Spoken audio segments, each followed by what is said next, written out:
Cerita bermula pada seorang remaja yang terlihat biasa saja. Bahkan ia dikira pengemis di sana. Ia sekarang berada di stasiun Amerika untuk masuk ke sekolah barunya. Pria itu bernama Lu Mingfei. Nah, secara kebetulan ia bertemu siswa yang sama. Namun, ia sudah tidak naik kelas 4 tahun berturut-turut bernama Finggal.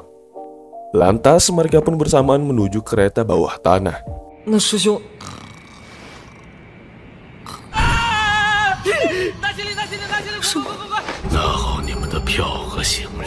Sang masinis tak menyangka Finggal masihlah bersekolah. Namun tiba-tiba suasana berubah saat ia memberitahu namanya adalah Lu Mingfei, yang ternyata ia adalah siswa VIP berperingkat S. Bahkan Finggal yang berperingkat F saja ikut terkejut.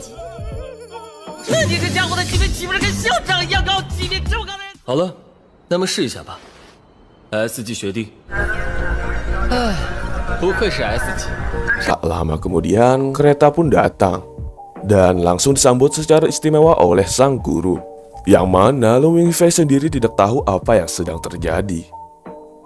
Bahkan ia tidak tahu sekolahnya bakalan gimana.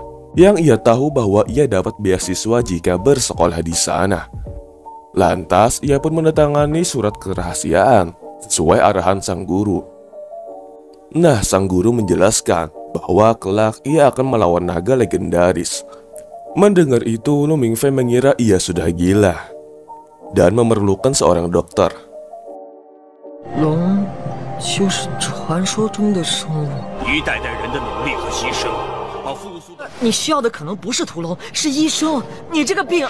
Karena tak percaya, sang guru pun berusaha membuktikannya dengan cara menyuruh Lu Mingfei menembak sisik naga.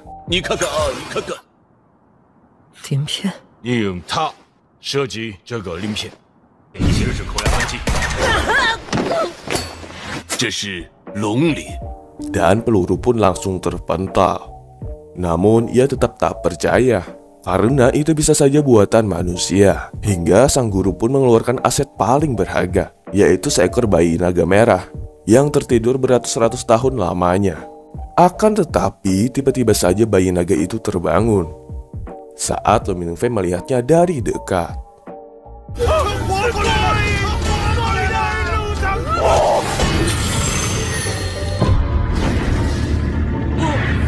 Melihat itu barulah ia percaya, bahkan sampai tak berdaya. Lu Mingfei pun bertanya, apa yang terjadi jika ia keluar dari sekolah itu? Dan katanya nih, orang yang keluar tersebut bakalan dicuci otaknya dan mengulang lagi ujian sekolahnya. Yang tentunya itu sangat merepotkan. Yang mau tak mau, Lu Mingfei harus menerima sekolah barunya tersebut. Kemudian kita diperlihatkan dengan suasana sekolah yang disebut castle ini, yang sangat megah sekali. Akan tetapi, Lu Mingfei merasakan keanehan karena tidak ada terlihat murid satupun di sana. Dan ternyata ada pertempuran dua kubu dengan bersenjatakan yang lengkap.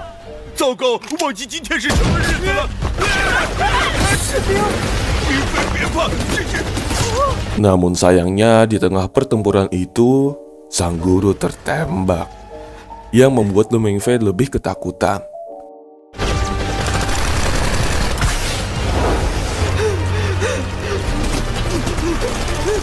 Hingga ratusan orang sudah tewas di sana, dan tersisa dua pemimpin di pertempuran terakhir,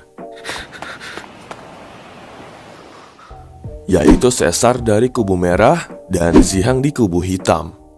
Sedangkan Lu Mingfei hanya mengintip dari kejauhan.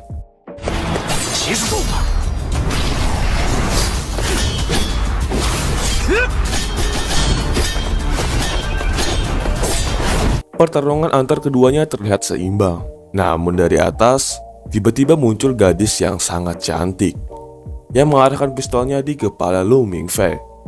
Tapi ternyata ia mengincar seseorang di belakang dan ia kalah cepat dalam menembak, yang membuatnya tewas juga. Melihat kejadian itu, sosok di dalam diri Lu Mingfei tiba-tiba bangkit.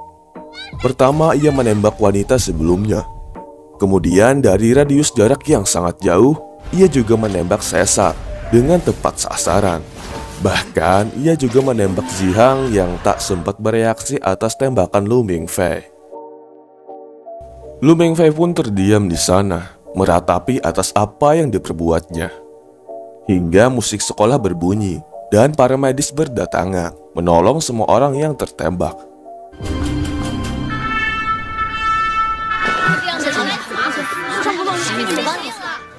Bahkan sang guru yang awalnya tertembak tadi kini mulai hidup kembali.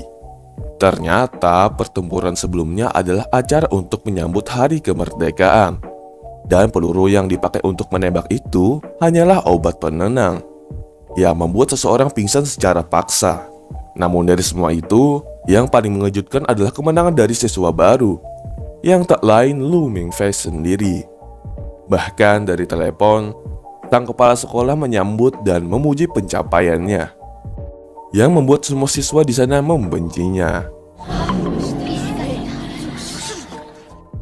Singkat cerita, Lu Mingfei memasuki area asrama. Ia sangat takjub dengan kemewahan yang ada. Siapa sangka ia sekelas dengan Finggal, siswa yang tertinggal 4 tahun berturut-turut. Ia pun memperkenalkan apa saja yang ada di sekolah Castle ini, seperti departemen perlengkapan, gereja, dan yang lainnya. Sampai mereka tiba di perpustakaan sekolah, dan banyak yang mempelajari Yanling, atau kita sebut saja dengan nama sihir, yang mana semakin tinggi angkanya, maka semakin kuat juga keterampilannya.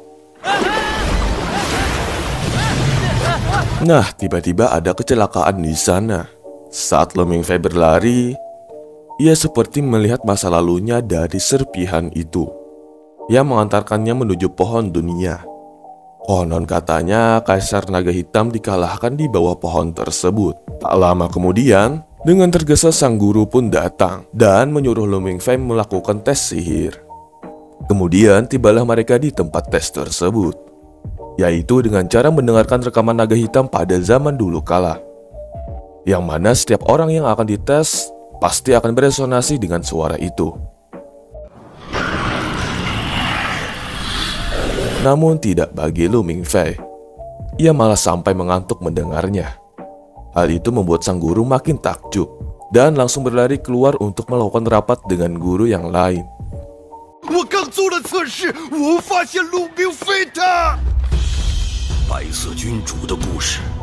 Lu Mingfei pun diyakini bahwa ia memiliki darah Kaisar Naga Putih yang melegenda. Karenanya ia bakal dijadikan subjek penelitian. Namun sang guru tak ingin itu terjadi. Yang pada akhirnya jika Lu Mingfei berhasil melewati ujian tes tertulis, maka rencana untuk dijadikan bahan penelitian dibatalkan. Cerita berpindah. Dalam waktu dekat ujian tertulis akan dimulai. Lu Mingfei yang tak tahu apa-apa pun menjadi khawatir. Untung saja Finggal akan memberitahu jawabannya, yang mana itu soal yang sama seperti tahun-tahun sebelumnya. Dengan semangat Lu Mingfei langsung mentraktirnya sebagai tanda terima kasih. Di sisi lain, para siswa di sana heboh dengan berita Lu Mingfei yang tak beresonasi, sedangkan ia padahal di peringkat S.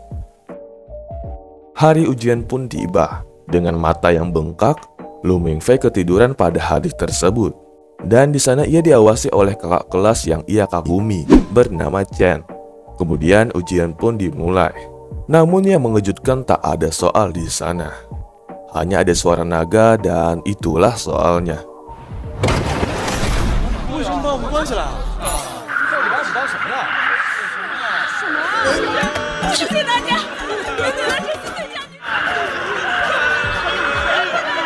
Rupanya itu sesuai dengan apa yang dikatakan Finggal, yang pada akhirnya Lu Mingfei dengan lancar menjawabnya.